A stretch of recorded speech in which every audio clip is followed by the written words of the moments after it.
Welcome to my channel Ishaan astro and Vastu solutions.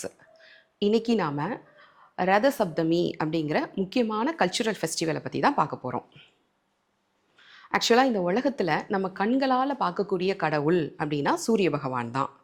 ஏன்னா நம்ம முன்னோர்கள் நிறைய பேர் இந்த சூரியனை தான் வழிபட்டிருக்கிறாங்க.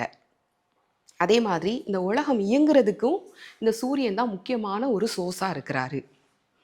சூரியனோட இந்த கதிர்களோட சக்தினால தான் உலகத்தில் உள்ள எல்லா உயிரினங்களும் உயிர் வாழ முடியுது. ஸோ இவ்வளவு சிறப்புகள் கொண்ட இந்த சூரியன் ஜனனமான நாள் தான் ரத சப்தமி. அதே மாதிரி தமிழ் மாதங்களில் தையில இருந்து ஆனி வரை உள்ள மாதங்களை தான் நம்ம உத்தராயண புண்ணிய காலம் அப்படின்னு சொல்கிறோம். இது தேவர்களுக்கான பகல் நேரமாகவும் மிக முக்கியமான புனிதமான காலமாகவும் கருதப்படுது. ஸோ இந்த உத்தராயண காலத்தில் தை மாதத்தில் வரக்கூடிய வளர்பிறை சப்தமி திதியை தான் நாம் ரத சப்தமியாக கொண்டாடுறோம்.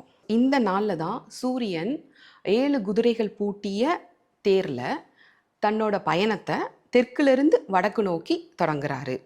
ஸோ தொழில் ரீதியாக நம்ம ஆல்ரெடி நிர்ணயித்து வச்சிருக்கிற இலக்குகளை இனிஷியேட் பண்ணுறதுக்கான ஒரு ஆஸ்பிஷியஸ் டேவாக இந்த ரத சப்தமி இருக்குது. சூரியனாலே நம்ம உடம்புல மூளையையும் எலும்பையும் குறிக்கக்கூடியவர். அப்போ இந்த எலும்பு மண்டலத்தை தான் நாம் ஸ்கெலிட்டல் சிஸ்டம் அப்படின்னு சொல்கிறோம்.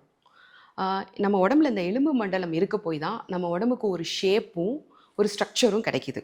அதே மாதிரி தான் ஒரு தொழில்னு எடுத்துட்டோன்னா அதோட கட்டமைப்பு தான் அதோட வெற்றியையும் தோல்வியையும் நிர்ணயிக்குது. ஸோ இந்த ரத சப்தமி அன்னைக்கு நம்ம சூரியனை வழிபடும் போது ஒரு சக்ஸஸ்ஃபுல் பிஸ்னஸுக்கான ஃப்ரேம் ஒர்க்கை நம்மளால் ஃபார்ம் பண்ண முடியும். இந்த தை மாதத்தில் சூரியன் மகர ராசியில் சஞ்சாரம் செய்கிறாரு. இந்த மகர ராசியோட அதிபதி தான் சனி பகவான். அவர் தான் நம்ம கர்மகாரகன் அப்படின்னு சொல்கிறோம்.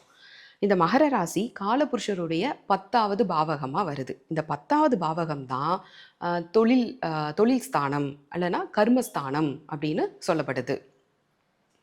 அப்போ ஒருத்தங்க முற்பிறவியில் செஞ்சிருக்கிற அந்த கர்மாஸை பேஸ் பண்ணி தான் இந்த பிறவியில் அவங்களுக்கு தொழில் அப்படிங்கிறது அமையும். அப்போது ஒருத்தங்களுக்கு இந்த 10ஆம் பாவகம் சிறப்பாக செயல்படணும் அப்படின்னா இந்த ரத சப்தமி அன்னைக்கு சூரியனை வழிபடும் போது நம்மளுக்கு தொழில் அமைகிறதுக்கான வாய்ப்புகள் நிறையா இருக்குது.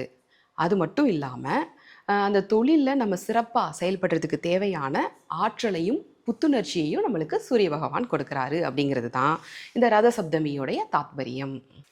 இந்த 2026க்கான Ratha Saptami என்னைக்குன்னா January 25 Sunday. So இந்த நாள் பூமி பூஜை போடுறதுக்கும் நம்ம ப்ராப்பர்ட்டிஸ் முடிக்கிறதுக்கும் சிறப்பான நாளாக இருக்கும். நன்றி, வணக்கம்.